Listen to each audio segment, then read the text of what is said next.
first thing that they struggle with is changing their pen settings. You can do that by going up to the top, clicking the pens, and over here there are different styles of lines, and if you click onto that, you can change the thickness at a moment's notice. So you can make it thinner, you can make it dashed, you can have it be a line that has a circle at the end, things like that. However, for me, I don't want to have to go through and change that every single time. I want my thickness to be the same with whatever I personally use a lot of. So instead, we're going to actually go into our SmartBoard settings and change our pen thickness every single time. Right now, typically when you first sign into SmartBoard, if I write hello, for example, this is kind of the thickness you're given as a default. For me, I'm a math teacher. That's not going to work for me. I'm barely going to be able to write a few lines of mathematics, and then I'm going to get pushed off the board or have to extend it or make a new page. So let's go into, we're going to go into System Preferences. I'm using a Mac. So down here I have System Preferences right here in my dock. I'm going to click that. If it's not already in your dock or anything like that, you can go into System Preferences through your laptop. Just make sure that you're plugged into SmartBoard so that this comes up. So I'm going to click on this SmartBoard icon. It's got a wrench and a screwdriver, and hit Configure. Okay. There's a couple different options we can go through. I'm going to go through Smart Hardware Settings and Pen and Button Settings if you look down here. So right now, if I go to under Black Pen, Line Style, right now it's selected at that thickness. Again, for me, that's not going to work. I need it to be the thinnest. So I'm going to pick this thinner option right here. And down at the bottom it says Save Tool Properties. Go ahead and click that. Now all that did was that officially changed my black pen to be the thinnest every single time I open up SmartBoard. I want all of them to be the same. So I'm going to do the same thing for red, green, and blue. You also can do this for your eraser as well. Right now my eraser is pretty big. Again, that bothers me, so I'm going to put it on the thinnest setting. If you like your eraser being big like that, awesome, more power to you. So I'm going to hit the thinner one and hit OK down at the bottom and just hit Apply. So all of these settings are applied to my SmartBoard. Every time I open it up, that will be the setting that it's on. Hit OK, close out of that window, and now if I pick up that same blue pen that we used before and I write hello, it's much thinner and it's going to work much better for me. Again, if I want to go back just for a quick lesson or something just for a couple minutes, again, I can go back to pens, hit that setting, and thickness, I can go back to that thicker setting and go right back to where it was. So it kind of changed back, so hold tight. We're going to pick this up and do that one more time. There we go.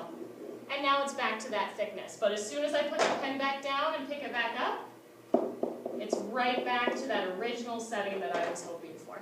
I left off with my SmartBoard looking like this. I don't want my page to have a bunch of hellos on it and scribbles. What you can do is you can take your finger and delete these very quickly. If you would like to, you start at the top left and push your finger down and drag kind of like a box until it's selected. You'll see this dotted line come around.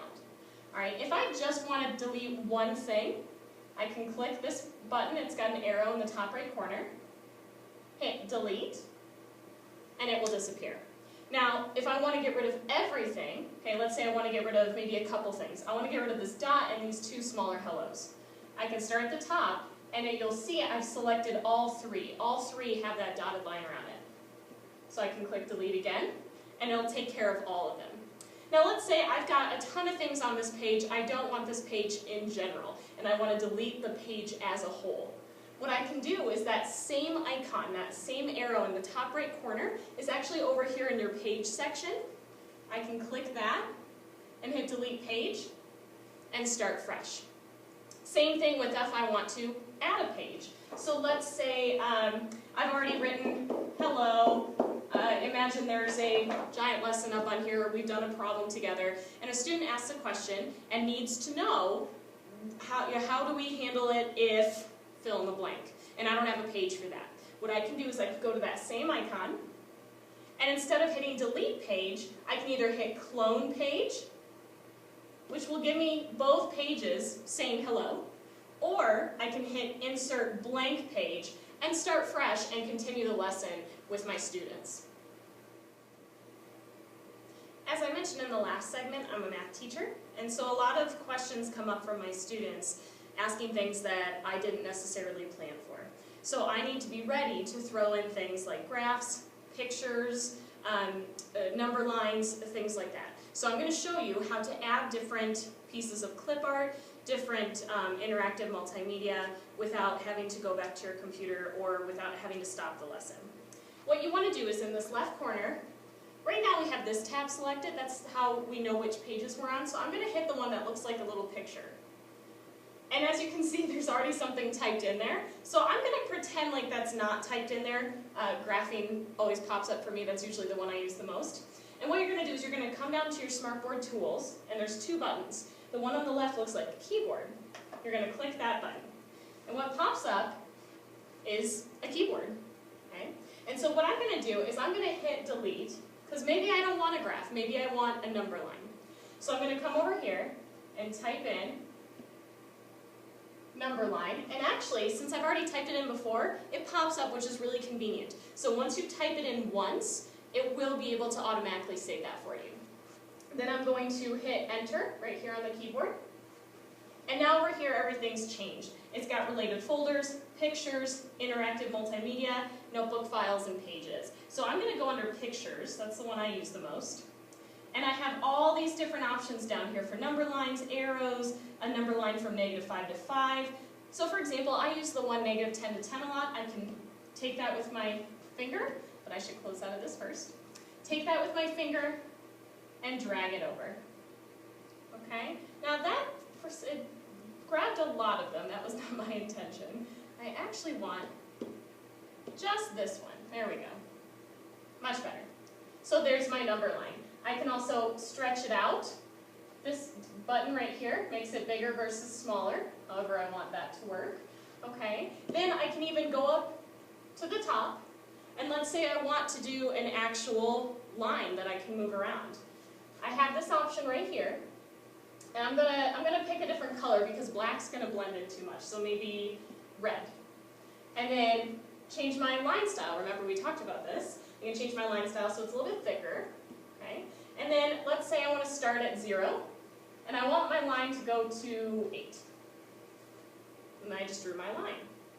Now here's something else that's really nice about clip art, about anything you write on the SmartBoard, anything you put on your SmartBoard. I can take my number line and move it around just by selecting it. So maybe I don't want that to be at 0, maybe I want it to be at -5. I can move it and make that happen. Or let's say I liked where the number line was itself, but I want to move the arrow. I can select just the arrow, move that where I want it to be, and even move the arrow so that maybe it goes the other way. And I can move that around, which is really, really cool. Again, as a reminder, let's say I don't want that arrow anymore. I can click this icon right here and hit delete, and it's no longer there. Or, let's say I need a second number line so I can show two different examples. I can click that, hit that button again, and hit clone or copy, same thing, and I can get two number lines on my SmartBoard at the same time. One feature that I like to use a lot on the SmartBoard is the timer. To be able to get it, we're going to go back into our clip art section. There's other things other than the timer, especially depending on what area you're teaching, what you're using the SmartBoard for, what kind of presentation you need. In fact, you can go online. You can find templates for Jeopardy games. I've seen Who Wants to Be a Millionaire. Lots of other different things that you can do with your kids, which is really cool. So, but the timer is a very easily accessible one that I use quite a bit in my classroom. So we're going to go back into our clip art section. Remember, we hit where that picture frame is right there. And I need to type in timer. So again, reminder, to be able to do that, you click the button down here. That looks like a keyboard. And I'm going to type in the word timer and hit enter. And then X out of my keyboard so that it's not in my way anymore. Now, what we did when we did the number line is we went through pictures. You can also go through this tab that says interactive and multimedia. That's where you can find things that actually change that the SmartBoard has in its programming. So this first timer is something that I use a lot. So what I'm going to do is I'm going to take that timer, and drag it to the middle of my screen. Okay. And the cool part about this timer is you can make it bigger or smaller. So I like to make it very big so that my students can see it. And let's say we're doing an activity or a game or something like that where I need to be aware of my time. You can change hours. So let's say I need an hour to give them for a test or something like that. I can leave this on. And what I can do is hit play. And it will start counting down for that hour. And what will happen is it will buzz to let me know when it's done. Now, if I want to pause for any reason, I can do so. And if I want to move backwards, I can hit this yellow button, which will reset it. So as an example, I have it plugged into my speakers right now. I'm going to set it for 3 seconds, and you'll see what that timer sounds like. So 3 seconds would look like this. I'm going to hit play.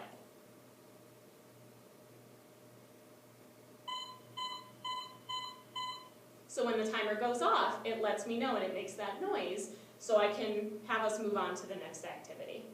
One more thing on the SmartBoard that's really convenient is grouping items together. So I'm going to start by going into my picture tab and pulling out a graphing picture. We did this in that last segment.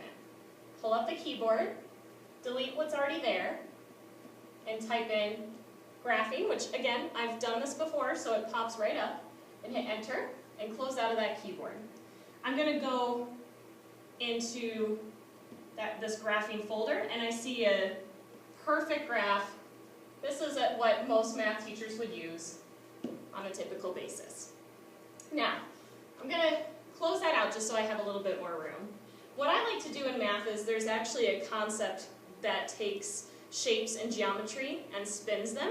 And a lot of my students have a hard time visualizing what that looks like when it spins. Let's say it's a triangle. I'm going to take one of my markers and draw in the shape. Let's say this was the original shape that they had to work with. So I'm just coloring it in so you can see it better. And let's say that I want to take that shape and I want to rotate it this direction. A lot of students struggle with what will the shape look like, where will it end up. So on my SmartBoard, what I can do is I can click what I just drew. If you draw everything within a certain time frame or in the same stroke, it will clump it all together. If it's not, you can always hit this arrow, and it's not highlighted right now because we had no need for it, but you could hit group and group items and it will put them together. What I'm going to do is I'm actually going to copy, or you can clone it. That's actually easier because it pastes it for you. So I'm going to clone this picture, and as you can see, it popped right up. Now what I can do is I can say, okay, you guys, this picture is right on top, so I'm going to put it right on top where the other one was. And if I'm rotating it this way, one thing you can do with shapes is there's this green dot right up at the top. If I take that and turn it, it actually changes the shape for me. So what I can do for my students is show them that and say, look at how that would change if it rotated right there, and they get a little bit more of a visual. Let's say we wanted to rotate it one more time. I can do the same thing. Click it, hit clone, clones it again, and then all I have to do is take that green dot and turn it and show my students that's what it would look like if I changed the whole thing. Now, another thing we could do is I talked about grouping items. Let's say I want to be able to move this whole thing off to the side, so I could show another example over here. But if I move everything, like if I move just the graph, just this, it can be kind of time consuming and it can get in the way of the lesson. So what you can do, so I'm going to put everything back where it was, you can actually select everything. So as you can see, my graph is selected and all 3 of my triangles are selected. And this is what I was talking about with grouping. I can hit this button, go to group, group again, and now everything's grouped together. So what that means is I can drag it around, it stays together. I can turn it, it stays together, and I can make it smaller or bigger, which is extremely convenient. And again, let's say I want to do another shape. I could throw out maybe a rectangle.